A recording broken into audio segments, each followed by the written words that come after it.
If you're new here, you gotta understand that there's 800 plus videos on this channel.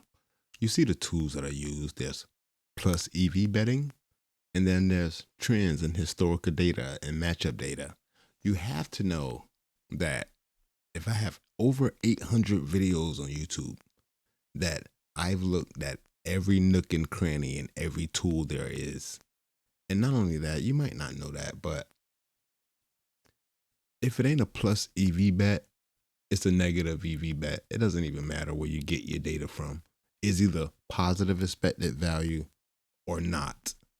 And as far as the historical data goes, it just is. This is what happened over the last 10 games. It means nothing, but this is what happened because the long-term value is made by taking advantage of the books when you have an edge. An edge is just simply having the best price compared to the rest of the line or the rest of the market. So historical data is just that. It's just what happened. So you don't, when I show off the trends, it's just like, hey, look what's happened over the last 10 games. With this info over the last 10 games, this is what I would do. I don't encourage you to do it. This is what I would do from the information that I've received by looking at the data. Outside of that, if it's a plus EV bet, I don't give a fuck about historical data. You get what I'm saying? Like, people be like, man, you need to do your own research. You need to look at the matchups and this and this, that, this. If it's a plus EV bet, it's a plus EV bet no matter what the fuck the matchup is.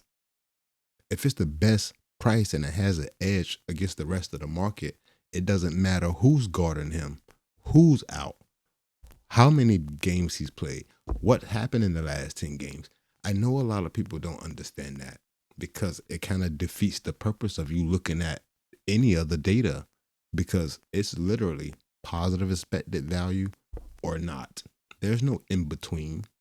Just because a player has a 90% hit rate over the last 10 games, if you don't have an edge against the rest of the market, that's just what's happened over the last 10 games.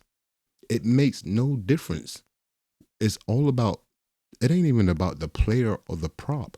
It's the odds and the price. You know, it's the price and the number or the line. It's the line and the price. That's it. Like nothing else fucking matters. You know why? Because it just is. This is what's happened over the last 10 games. We have no insight as to how the player feels in any given moment or what he's thinking or experiencing at any given moment. So the best option that we have is to place bets that have an edge against the rest of the market. And the only way you can do that is by looking at a tool that has positive expected value plays. If you don't have a tool or you're not using any kind of scanner that's showing you positive expected value plays, you have a great chance to put in plays that have negative expected value. Why? Because if it's not a plus EV bet, it's a negative EV bet. There's no in between. The play either has positive expected value or it doesn't. And it doesn't matter what the matchups are. It doesn't matter what the pace is. It doesn't matter what none of that historical shit is because why? A positive expected value play has an edge against the market. It don't give a fuck what happened. So I know I do a lot of the trending plays because it's entertaining. It's exciting. But I always try to stop and make these videos to show you that it don't matter. Nothing matters. The only thing that matters is do you have an edge or not? And most people don't. So why do you think there's so many books, so many tools, so many DFS sites? Because motherfuckers ain't gonna sit down and only play plays that have an edge. They're gonna play plays that everybody knows ball. Everybody watches 2 or 3 games a night, and so they know everything about sports betting. But that's not the case.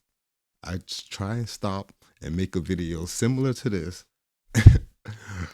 every now and then, especially when I see the comments. I'm like, dude, you have no idea Your comment tells me that you have no idea. You don't have to explain yourself. You don't have to tell me how much you've made. Like, I've been in this game long enough to know it's either plus EV or it's not. The rest of the shit is just noise, because anything that's trending or any defensive matchup, all of that shit, all historical data just is. That it doesn't do anything. It doesn't, because if you don't have an edge against the rest of the books on the plays that you're putting in, it's a negative expected value play every single fucking time. There's no way, there's no such thing as barely it's positive expected. It's either positive expected value or it's negative expected value. There's no in between. So historical data just is that. This is what's happened in the past. This is what's happened over the last 10 games. You know what I mean? So as far as, oh, you need to look at the matchups, you need to look at this, it doesn't, none of that shit matters. All of it just is. You know what I'm saying? So the reason why people play trending plays is because we have no insight. And if it's not a plus EV play, the very next best thing is to look at past behavior. But past behavior has zero implications on positive expected value plays. That only has to do with the line and the odds. It don't matter what the name is, what the prop is, none of that shit. None of that shit. I hate to bust some of you guys' bowls because you think otherwise, but I put the plays in. I got the data to back it. I used to think just like you. However, I put the time in, and I've learned it's literally over the long term. You either positive return on investment or not. There's no, oh, I was almost profitable. Nah, you're either a profitable sports bettor or you're not. You either over the long term you play plus EV plays or you don't. And if it's not positive expected value, the only other thing that it can be is negative expected value. I hope that helps.